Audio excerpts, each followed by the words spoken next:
Bismillahirrahmanirrahim. Assalamualaikum warahmatullahi wabarakatuh. Alhamdulillahi rabbil alamin. Assalatu wassalamu ala asrofil anbiya'i wal mursalin wa ala alihi wa sahbihi ajma'in, amma ba'du.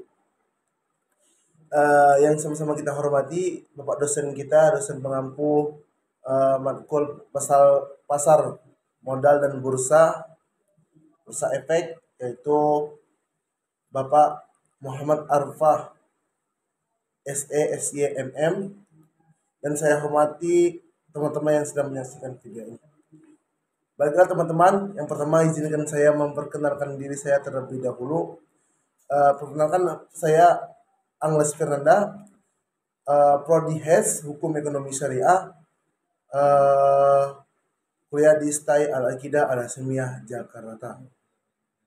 Baiklah teman-teman, untuk melanjutkan video yang sebelumnya tentang obligasi dan saham, sekarang saya membuat video sejarah struktur pasar modal di Indonesia guna untuk memenuhi tugas kehadiran mahasiswa di matkul pasar modal dan efek bursa.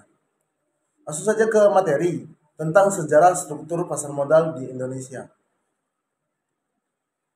Mungkin ada beberapa materi yang kita akan bahas pada kesempatan hari ini. Yang pertama tentang sejarah dan perkembangan pasar modal di Indonesia. Yang kedua, struktur pasar modal di Indonesia. Yang pertama, pendahuluan pasar modal. Pasar modal sudah kita bahas dari video sebelumnya. Pasar modal atau capital market adalah pasar yang memfasilitasi penerbitan dan perdagangan surat berharga keuangan seperti saham dan obligasi. Saham juga kita jelaskan kemarin tentang kita menanam saham ke dalam suatu perusahaan atau investasi dalam suatu perusahaan atau sebuah kantor. Dan obligasi itu adalah penyerahan jangka panjang, seperti mungkin di dalam hutang piutang, di dalam bunga dalam penyerahan dalam jangka panjang tersebut kepada pemilik yang akan memilikinya. Yang selanjutnya, penerbitan surat berharga dilakukan melalui mekanisme penawaran umum atau sharing, disebut go public. Jadi penerbitan di dalam suatu surat berharga dilakukan melalui mekanisme penawaran umum. Jadi penerbitan surat itu mungkin dalam menawarkannya secara umum, secara publik, begitu. Yang selanjutnya yaitu sedangkan pasar sekunder. Pasar sekunder merupakan pasar yang memfasilitasi jual beli atau surat berharga yang telah diterbitkan melalui penawaran umum tersebut. Jadi di dalam pasar sekunder ini menjualkan surat yang sudah diperbuat di pasal pertama tadi tentang surat berharga.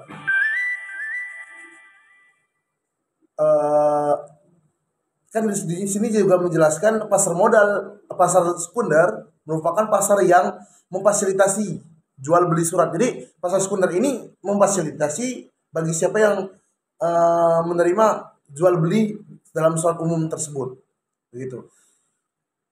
Pihak atau perusahaan yang menawarkan efeknya kepada masyarakat investor melalui penawaran umum disebut sebagai emiten. Jadi pihak atau perusahaan dalam suatu perusahaan atau sebuah pihak yang menawarkan efeknya kepada masyarakat investor melalui penawaran umum disebut sebagai emiten. Jadi disebutnya namanya emiten. Langsung ke materi selanjutnya, sejarah pasar modal di Indonesia. Pada masa penjajahan, pengusaha Hindia Belanda mendirikan Vereniging for the African di Batavia dan sekaligus melalui perdagangan pada tanggal 14 Desember 1912. Jadi terjadi pada tanggal 14 Desember tahun 1912. Efek yang diperdagangkan pada masa itu adalah saham atau obligasi perusahaan perkebunan Hindia Belanda yang beroperasi di Indonesia dengan semakin berkembangnya pasar modal Batavia tersebut, kemudian Bursa Efek dibuka juga di Surabaya pada tanggal 11 Januari 1925, di Semarang pada tanggal 1 Agustus 1925. Jadi Bursa Efek ini dibuka pertama yaitu di Surabaya pada tanggal 11 Januari 1925. Sedangkan dibuka lagi di Semarang. Di Semarang itu pada tanggal 1 Agustus 1925. Ketika suhu politik di Eropa meningkat pada awal tahun 1939, pemerintahan Hindia Belanda memutuskan perdagangan efek di Jakarta dan menutup bursa efek di Semarang dan Surabaya. Jadi dengan suhu politik di Eropa meningkat pada tahun 1939, pemerintah Hindia Belanda menutup atau memusatkan, bukan menutup, maksudnya memusatkan perdagangan efek di Jakarta dan menutup bursa efek di Semarang dan Surabaya. Jadi untuk bursa di Jakarta itu ditutup oleh Hindia Belanda pada saat itu dan dibuka di Jakarta dan ditutup di Semarang dan Surabaya. Ketika Perang Dunia II berkecamuk, bursa efek di Jakarta juga ditutup pada tanggal 10 Mei 1940. Jadi pada Perang Dunia Kedua berkecamuk, sedang bentrok-bentroknya dalam Perang Dunia Kedua itu, bursa efek di Jakarta juga ditutup oleh pemerintah pada tanggal 10 Mei 1940.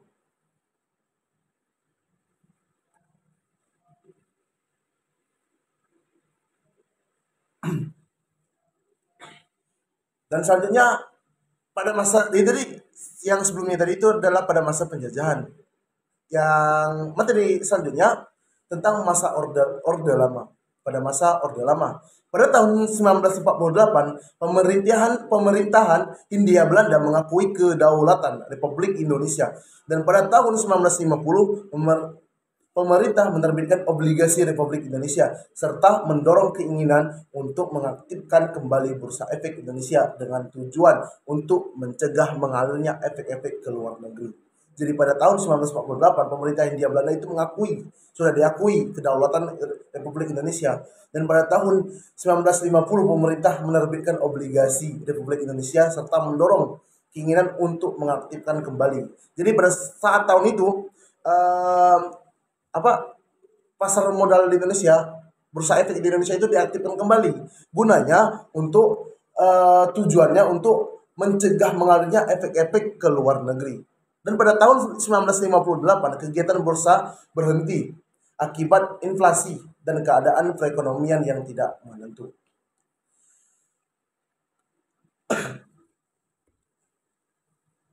Dan pada masa Orde Baru juga, pada tahun 1976, pemerintah mengaktifkan kembali pasar modal Indonesia yang didahului dengan dibentuknya Badan Pelaksanaan Pasar Modal, Badan Pembina Pasar Modal, dan PT Dana Reksa melalui Kepres nomor 52 tahun 1976. Jadi pada masa Orde Baru ini resmi pasar modal di Indonesia dibuka kembali,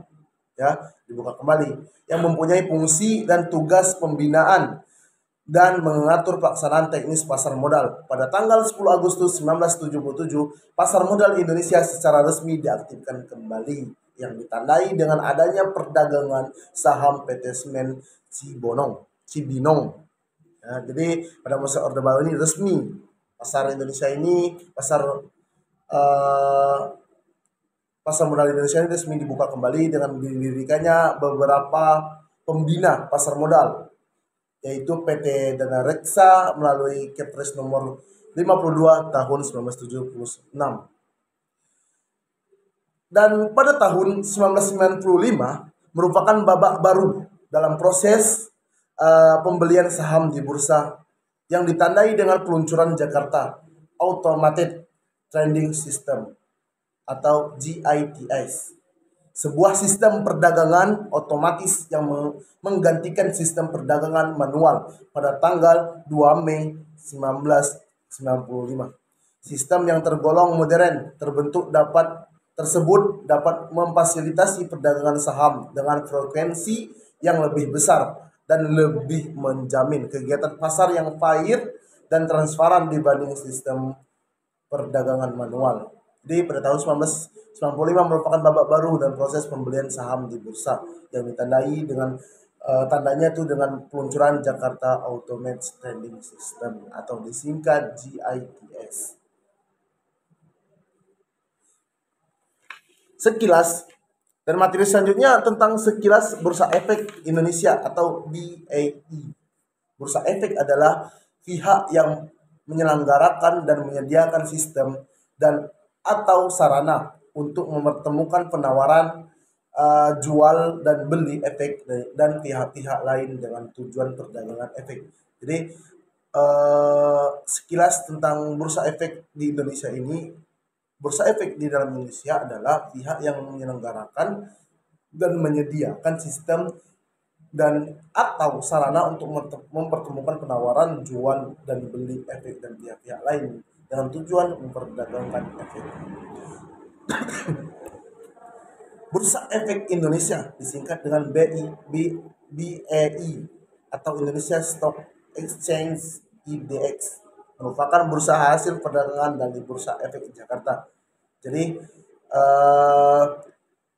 bursa BEI itu atau Indonesia Stock Exchange atau IDX merupakan bursa hasil gabungan dari Bursa Efek Jakarta BEX dengan Bursa Efek Surabaya BES.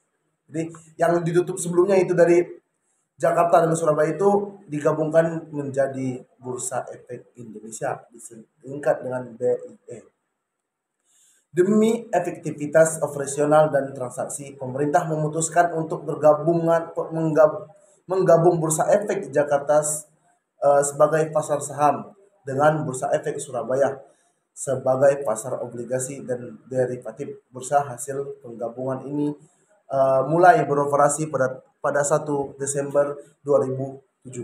Jadi dibagi lagi di dalam pembagian penyatuan dalam Bursa Efek tadi, di Jakarta ditetapkan sebagai pasar saham dengan Bursa Efek Surabaya sebagai pasar obligasi dan derivatif. Bursa hasil penggabungan ini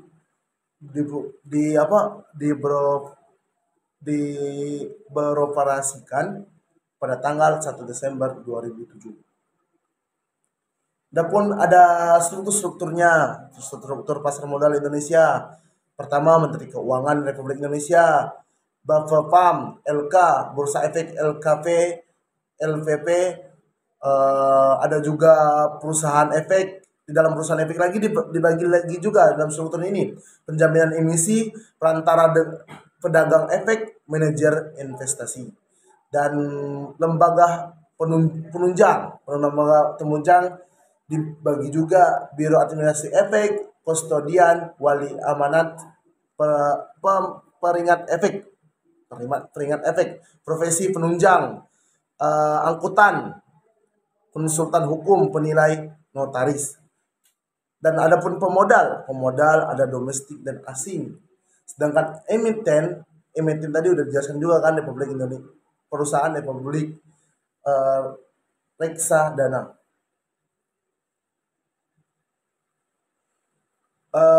Dalam struktur pasar modal Indonesia, otoritas pasar modal BAPEM LK, Badan Pengawas Pasar Modal dan Lembaga Keuangan, memberikan surat izin usaha kepada Bursa Efek, KPEI, KSEI, Reksadana, perusahaan efek, penasehat investasi, dan Biro Administrasi Efek. Yang selanjutnya memberikan izin orang perseorangan kepada wakil peminjam, penjamin emisi efek, wakil perantara perdagangan efek, wakil manajer investasi, dan wakil agen penjual reksadana. Memberikan persetujuan bagi bank kustodian. Mewajibkan pendaftaran kepada profesi penunjang pasar modal, yaitu notaris, konsultan hukum, penilai, dan akuntan publik. Menetapkan persyaratan dan tata cara pendaftaran, melakukan pemeriksaan dan penyidikan. Jadi itulah beberapa struktur otoritas pasar modal yang ada di Indonesia. Selanjutnya struktur yang di dalam KFVI, Clearing Penjaminan Efek Indonesia. Ruang lingkup kegiatan clearing melaksanakan kegiatan clearing atas semua transaksi bursa untuk produk ekuitas, derivatif, dan obligasi pada bursa efek di Indonesia. Jadi tugas dalam ruang lingkup clearing atau penjaminan efek Indonesia ini melaksanakan kegiatan clearing atas semua transaksi bursa untuk produk ekuitas, derivatif, obligasi bursa efek di Indonesia. Melaksanakan juga proses penentuan dan kewajiban anggota clearing yang timbul di transaksi bursa. Ruang lingkup kegiatan penjaminan. Penjaminan ini melaksanakan penjaminan penyelesaian transaksi bursa untuk produk ekuitas dan produk derivatif. Memberikan kepastian dipenuhinya hak dan kewajiban bagi anggota clearing yang timbul dari transaksi bursa. Jadi ada ruang lingkup kegiatan clearing dan ada juga ruang lingkup kegiatan penjaminan. Itu tentang clearing penjaminan efek di Indonesia. Yang selanjutnya adalah tentang KSEI, Kustodian Sentral Efek Indonesia. Melaksanakan administrasi rekening efek, penyelesaian transaksi efek, dan distribusi hasil corporate action, serta jasa-jasa terkait lainnya seperti post-trade processing atau disingkat dengan PTV, dan penyediaan laporan-laporan jasa kustodian sentral. Jadi tugas dari Kustodian Sentral Efek Indonesia ini dia melaksanakan administrasi rekening efek, penyesuaian transaksi efek, dan distribusi hasil corporate action serta jasa-jasa terkait lainnya. Seperti jasa-jasa ini terbagi lagi. Ada beberapa jasa-jasa seperti post-trade processing atau disingkat dengan PTV, penyediaan laporan-laporan jasa kustodian sentral. Perantara pedagang efek, pihak yang melakukan kegiatan usaha jual beli efek untuk kepentingan sendiri atau pihak lain. Jadi dijelaskan mendahulukan kepentingan nasabah sebelum melakukan transaksi untuk kepentingan sendiri. Jadi perantara pedagang efek ini menalukan, yang pertama itu ada fungsinya untuk mendahulukan kepentingan nasabah sebelum melakukan transaksi.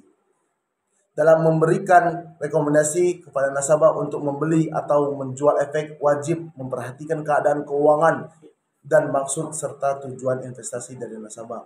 Jadi sebelum memberikan rekomendasi kepada nasabah itu pastikan bahwasanya nasabah tersebut memiliki uang untuk dan diketahui dan ditanya apa maksudnya untuk investasi di sini dan tujuannya apa gitu. Dan membubuhi jam, hari, dan tanggal atas semua pesanan nasabah pada formulir pemesanan. Jadi diterapkan semua, ditentukan semua jam, harinya kapan, jamnya kapan. Gitu.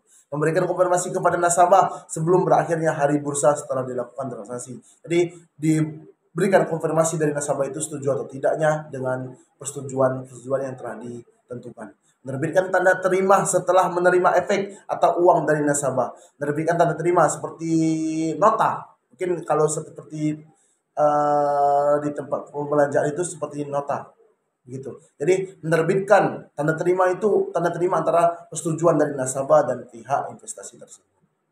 Menyelesaikan amanat jual beli dari pembelian amanat. Jadi diselesaikan amanat jual belinya, menyediakan data dan informasi bagi kepentingan para pemodal. Jadi sediakan data dan informasi kepentingan para pemodal, membantu mengelola dana bagi kepentingan para pemodal. Jadi tugasnya dari suatu investasi ini mengelola dan membantu kepentingan para pemodal, memberikan saran kepada para pemodal. Jadi memberikan saran yang baik untuk apalagi untuk pertama bagi pemodal diberikan struktur jalan bagaimana untuk memulai suatu usaha atau bagaimana untuk memulai suatu investasi untuk dalam suatu saham. Menjamin emisi efek, pihak yang membuat kontrak emitmen untuk melakukan penawaran umum bagi kepentingan emitmen dengan atau tanpa kewajiban untuk membeli sisa efek yang tidak terjual, mematuhi semua ketentuan dan kontrak penjaminan emisi. Ya, pasti akan mematuhi dengan ya sesuai dengan peraturan yang ada, sesuai dengan peraturan yang telah dijelaskan. Jadi harus mematuhi kontraknya penjaminan emisi, mengungkapkan dalam prospektus adanya hubungan afiliasi atau hubungan lain yang bersifat material antara perusahaan efek dan emitmen.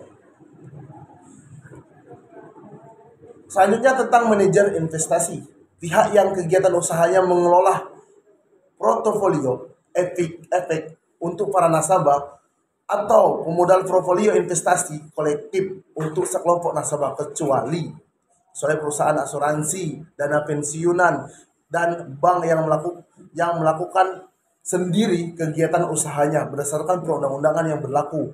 Ya, jadi dalam investasi itu untuk kelompok nasabah kecuali ada beberapa yang dikecualikan. Pertama itu ada perusahaan asuransi. Jadi perusahaan asuransi itu biasanya terdapat di ketika kita membeli barang atau ya banyak lah di jalan tol, kalau nggak salah ada juga asuransi ketika orang kecelakaan di dalam tol. Ada banyak pokoknya asuransi.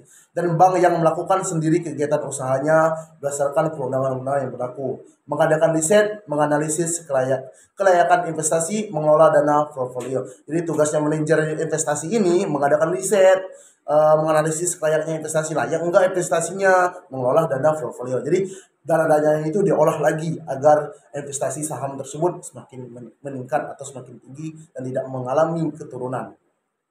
Mungkin teman-teman cukup sekian video yang saya sampaikan. Apabila ada kekurangan dan kesalahan, boleh dikritik melalui komentar yang ada. Jadi jangan lupa juga di like dan di subscribe. Mungkin cukup sekian penyampaian dari saya. Kalau ada kurangnya saya mohon maaf. Kepada Allah marilah kita mohon ampun. Wabillahi taufiq wal hidayah. Wassalamualaikum warahmatullahi wabarakatuh.